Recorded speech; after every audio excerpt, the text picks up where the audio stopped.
Hello बच्चों, तो चलिए इस प्रश्न को पढ़ते हैं। यदि a बराबर फाइव तो निम्नलिखित को ज्ञात कीजिए।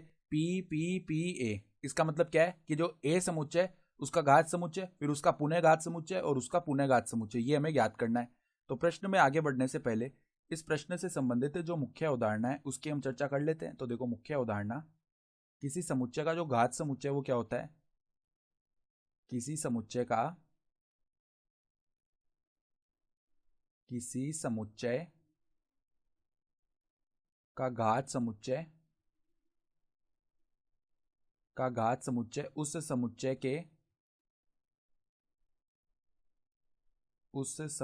के उप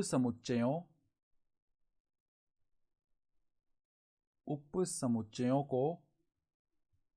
को अवयव मानकर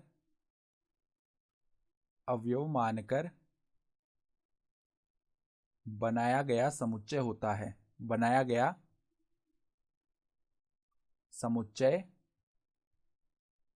तो ये होता है घात समुच्चय।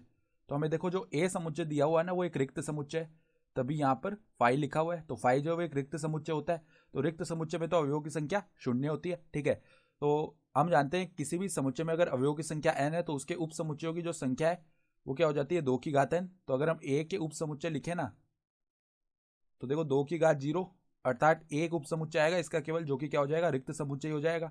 ठीक है, तो अगर हम सबसे पहले a का घात समुच्चय लिखे तो हम क्या करेंगे, समुच्चय के अंदर ये जो हमारे पास में इसके उप समुच्चय आए हैं इसको अवयव की तरह रख देंगे। तो ये आ गया a का घात समुच्चय।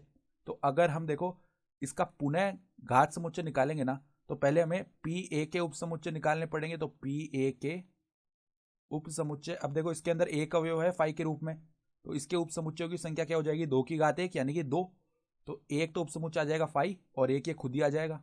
ठीक है, तो अब हम क्या करेंगे, जो घात समुच्चय लिखेंगे पुनः पी ए का, तो वो क्या आ जाएगा, पी ए यानी कि पी पी ए ये लिखेंगे। तो ये किसके बराबर आएगा, देखो समुच्चय के अंदर ये दो अवयव रख देंगे हम जो हमने उप समुच्चय निकाले हैं। तो ये आ गया इसका घात समुच्चय। तो हमें वापस से इसका घात समुच्चय लेना है, तो इसके पुनः हमें क्या करने पड़ेंगे, उप समुच्चय लिखने पड़ेंगे।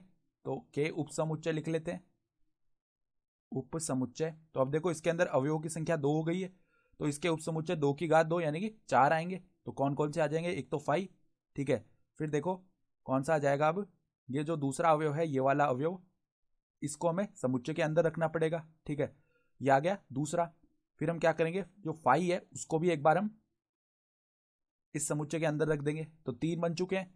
और जो चौथा समुच्चय है, मतलब उप समुच्चय, वो क्या आ जाएगा, हम क्या करेंगे, जो ये आया है ना पी पी ए, ये का ये रख देंगे वापस से।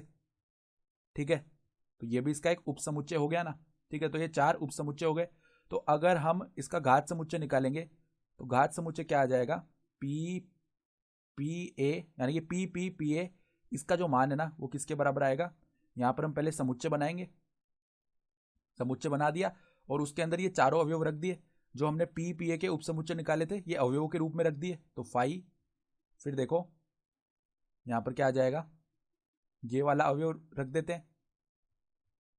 ठीक है, फिर देखो ये अवयव है, फिर हमारे पास में ये पूरा अवयव है, देखो कौन सा, फाइव कोमा में समुच्चय के अंदर फाइव और फिर फाइव, और ये पूरा समुच्चय बना। ठीक है, तो ये हमारे पास में आ जाएगा मान जो हमें सवाल में पूछा गया था। तो आशा करता हूँ कि आपको ये प्रश्न समझ में आया होगा। धन्यवाद।